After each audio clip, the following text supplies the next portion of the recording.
Você acredita que o maior poder de Roma estava em suas espadas? Está enganado. O verdadeiro terror romano não vinha apenas dos legionários, mas do próprio chão em que o inimigo pisava. Imagine entrar em um campo de batalha, onde cada passo pode ser o último, onde o solo esconde armadilhas invisíveis, mais cruéis do que qualquer lâmina. Hoje, você vai descobrir como Júlio César transformou a terra em um exército silencioso de morte durante o cerco de Alésia, no ano 52 a.C. Não se tratava apenas de força bruta, mas de engenharia da destruição. O que veremos aqui não é simples história, mas o retrato de como Roma venceu guerras sem precisar sempre derramar seu próprio sangue. As armadilhas que você conhecerá eram piores que a morte, criadas para mutilar, espalhar medo e quebrar a moral antes mesmo que o inimigo visse o rosto de um soldado romano. Prepare-se. O que parecia solo comum era, na verdade, um campo de execução disfarçado. Se você também ficou impactado com o que acabou de ouvir, já deixa o seu like agora mesmo, porque isso me mostra que você quer mais histórias reveladoras como esta. E não esquece de se inscrever no canal e ativar o sininho. Aqui você vai descobrir segredos que a maioria nunca conheceu sobre Roma e o mundo antigo. Cada vídeo é uma viagem que transforma sua visão da história. E você não pode ficar de fora. À primeira vista, o campo parecia tranquilo, coberto de grama e terra comum.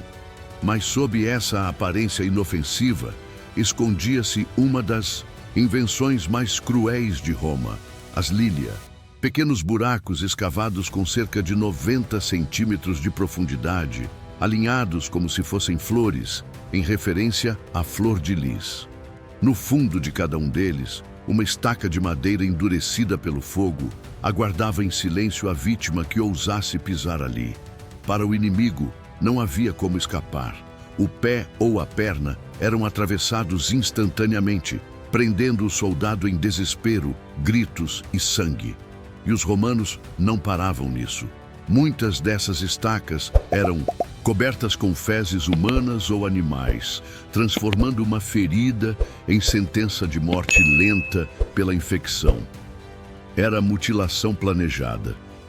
Organizadas em padrões estratégicos, as Lília cobriam grandes áreas, obrigando os inimigos a andar em zigue-zague, romper formações ou simplesmente parar. Durante o cerco de Alésia, vastos campos dessas armadilhas foram criados, transformando a fortificação em uma prisão ao ar livre, onde o solo castigava qualquer passo errado. O efeito das Lília ia além da dor física. Júlio César, em seus relatos no De Bello Gallico, descreve como o medo se tornava uma arma invisível.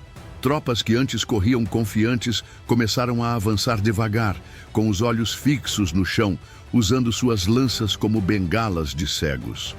Um único grito de dor, o estalo de um osso atravessado, o metal da armadura rangendo sob o peso de um corpo caído. Tudo isso se espalhava como uma onda de terror entre os soldados inimigos. Cada passo era acompanhado pela incerteza. Será que o próximo buraco está sob meus pés? Esse pânico coletivo reduzia a velocidade de avanço pela metade e, com isso, desorganizava formações inteiras. Uma tropa fragmentada era uma tropa vulnerável. Muitos preferiam dar a volta por quilômetros, arriscando emboscadas, do que atravessar um campo contaminado por essas armadilhas. Era o equivalente antigo ao terror moderno das minas terrestres. A batalha já estava perdida antes mesmo de começar. Roma descobriu que quebrar a coragem valia mais do que atravessar um peito com a espada. Se as Lília paralisavam pelo medo, outras armadilhas romanas tinham o objetivo de mutilar de forma direta e brutal.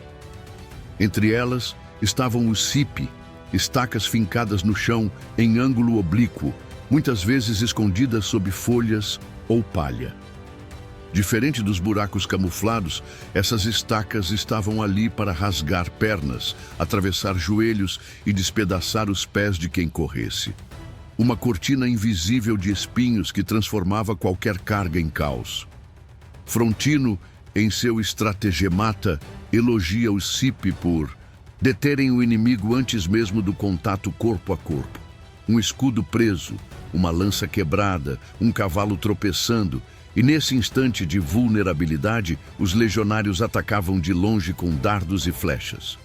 Mas havia algo ainda pior. Os estímuli. Eram ganchos de ferro, muitas vezes curvos como anzóis, projetados para entrar no corpo e não sair.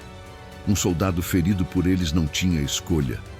Qualquer tentativa de remover a estaca significava mais dor, mais sangue, mais sofrimento. Em Alésia, esses instrumentos foram dispostos em camadas diante das muralhas, transformando cada queda em uma sentença quase certa de morte. Imagine correr em meio ao caos e, de repente, sentir o ferro atravessar sua perna. O estímulo não era como uma lança que podia ser puxada para fora. Ele ficava preso, ancorado na carne como um anzol, transformando o soldado em prisioneiro do próprio corpo. Muitos caíam no chão, sabendo que não poderiam se mover, conscientes de que estavam à mercê dos legionários que observavam de cima das muralhas. As escavações em Alise-Sainte-Reine, local atribuído ao cerco de Alésia, revelaram fragmentos de ferro curvados, enterrados em posições compatíveis com esses relatos. A arqueologia confirmou aquilo que os textos antigos já descreviam. Roma moldava o campo de batalha como um teatro de mutilação. O gênio militar não estava apenas em criar armadilhas, mas em organizá-las como uma sinfonia de dor. Cada elemento tinha seu papel. Primeiro, as lilia, depois os cipi, seguidos dos estímuli e, por fim, fossos e barreiras. Era uma coreografia calculada, onde o inimigo entrava em um labirinto mortal, perdendo homens, coragem e ordem a cada metro conquistado. Durante o cerco de Alésia, Júlio César não apenas ordenou a construção de uma muralha. Ele ergueu duas, a circunvalação, voltada para dentro, impedindo que os sitiados escapassem, e a contravalacão, voltada para fora, bloqueando qualquer reforço. Entre essas linhas, nasceu um território de horror meticulosamente arquitetado. Ali, as armadilhas não estavam isoladas, mas dispostas em camadas sucessivas, como degraus de sofrimento. Primeiro vinham as lilia camufladas, logo atrás os cipi, para prender escudos e pernas, seguidos pelos estímulos de ferro que mutilavam sem piedade. E quando alguém conseguia avançar até esse ponto, encontrava fossos profundos, muitas vezes cheios de água barrenta, ocultando mais estacas sob a superfície. Era como entrar em um corredor sem saída, onde cada escolha levava à dor. Os romanos haviam criado aquilo que hoje chamaríamos de zona de morte, um espaço onde o inimigo não luta para vencer, mas apenas para sobreviver. E a sobrevivência ali já era quase impossível. Se para o soldado de infantaria as armadilhas já eram um pesadelo, para a cavalaria o cenário era ainda mais devastador. Os romanos preparavam verdadeiras tumbas, fossos largos e profundos, muitas vezes com mais de 2 metros de extensão, cheios de estacas afiadas no fundo. Diferente das pequenas lilia, essas estruturas eram planejadas para engolir cavalos em plena corrida. O impacto era brutal. Patas destroçadas, peitos atravessados, animais mortos instantaneamente. O cavaleiro, lançado ao chão pelo choque, muitas vezes era esmagado pelo próprio animal ou empalado junto com ele. Fontes antigas como Vegésio e Políbio mencionam essas técnicas de defesa contra cargas montadas, e a arqueologia nas fronteiras da Germânia revelou marcas de valas largas e estacas carbonizadas, confirmando o uso militar. O efeito psicológico era ainda mais arrasador. Imagine uma carga com dezenas de cavalos avançando em velocidade máxima e, de repente, os da frente desaparecem em um abismo. O pânico se espalhava, o avanço se transformava em caos. E até as tribos germânicas mais corajosas recuavam diante da simples suspeita de que o terreno poderia matá-las. Roma compreendeu cedo que não bastava matar o inimigo. Era preciso quebrar sua confiança no próprio caminho. Mesmo quando o campo parecia limpo, bastava um pequeno objeto metálico para paralisar uma marcha inteira. Eram os tribuli, pequenas peças de ferro com 4 pontas, dispostas de forma que uma delas sempre ficasse voltada para cima, não importando como caíssem no chão. À distância, eram invisíveis. De perto, eram mortais. Um cavalo que pisava em um tribulus enlouquecia de dor, caía e arrastava consigo o cavaleiro. Um soldado atingido no pé perdia mobilidade, equilíbrio e a capacidade de lutar. Espalhados em massa, esses dispositivos transformavam terrenos comuns em campos de sofrimento. Vegécio, em seu Epitoma Rei Militares, elogiava sua eficácia contra homens, cavalos e até camelos.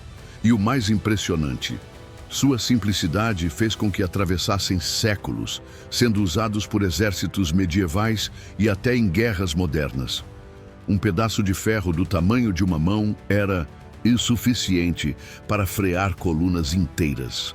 Roma sabia, quando até o chão se torna inimigo, não existe avanço seguro.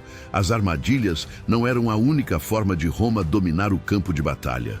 Os engenheiros militares criaram também instrumentos que transformavam madeira e ferro em muralhas móveis e obstáculos intransponíveis. Os sudes eram estacas longas, endurecidas ao fogo, que cada legionário carregava. Cravadas no solo em linhas, formavam empalizadas improvisadas, verdadeiros bosques de pontas afiadas que bloqueavam qualquer avanço. Já os pluteus funcionavam como escudos gigantes sobre rodas ou alças, protegendo arqueiros e sapadores durante ataques a muralhas. Eram barreiras móveis, algumas até com aberturas para disparos e rampas ocultas. Por fim, as falses muralhas, enormes ganchos de ferro presos a correntes e alavancas, capazes de arrancar pedras inteiras de fortificações ou, em um espetáculo de terror, puxar soldados inimigos das torres para a morte. Esses instrumentos não eram escondidos, eram o poder romano exibido sem pudor, uma extensão da disciplina e da vontade de César. Sudes, pluteus e falses revelam o princípio básico da guerra romana: cálculo, engenharia e domínio absoluto do espaço. Roma não só enfrentava o inimigo, ela redesenhava o campo em seu favor. Nada simboliza melhor a fusão de estratégia, engenharia e terror do que o cerco de Alesia em 52 a.C. Cercado por Vercingetorix e seus 80.000 guerreiros gauleses, César não tentou vencer pela força direta. Ele transformou o espaço em um inferno planejado, 2 linhas de fortificação, uma voltada para dentro e outra para fora, separadas por campos de Lília, Cipe, Estímule, Fossos, Tribuli e empalizadas. Cada passo dos gauleses era castigado. Quando os reforços chegaram, relatados por César como mais de 200.000 homens, encontraram não um exército romano, mas um terreno vivo, moldado para destruir. Caíram em armadilhas, perderam velocidade, foram mutilados e desorganizados antes mesmo de enfrentar as legiões. Dentro da cidade, a fome e o desespero fizeram o resto. Vercingetorix se rendeu, e Roma provou ao mundo que a vitória não dependia apenas de espadas, mas da capacidade de transformar a própria terra em um aliado mortal. Essa foi a lição eterna de Alesia. Contra Roma, até o chão lutava. Agora me diga, se você fosse um guerreiro celta diante desse campo, tentaria correr, cavar, contornar ou aceitaria o destino? Eu preparei esse conteúdo com todo o cuidado para você, conhecer a verdade que muitos livros de história escondem. Se isso te trouxe valor, retribua agora mesmo deixando o seu like e se inscrevendo no canal. Assim você não apenas apoia este trabalho, mas garante acesso a novas histórias que vão transformar a forma como você entende Roma, a guerra e o poder. Cada vídeo aqui é feito para abrir seus olhos e mudar sua visão do passado, e o próximo pode ser ainda mais revelador para você.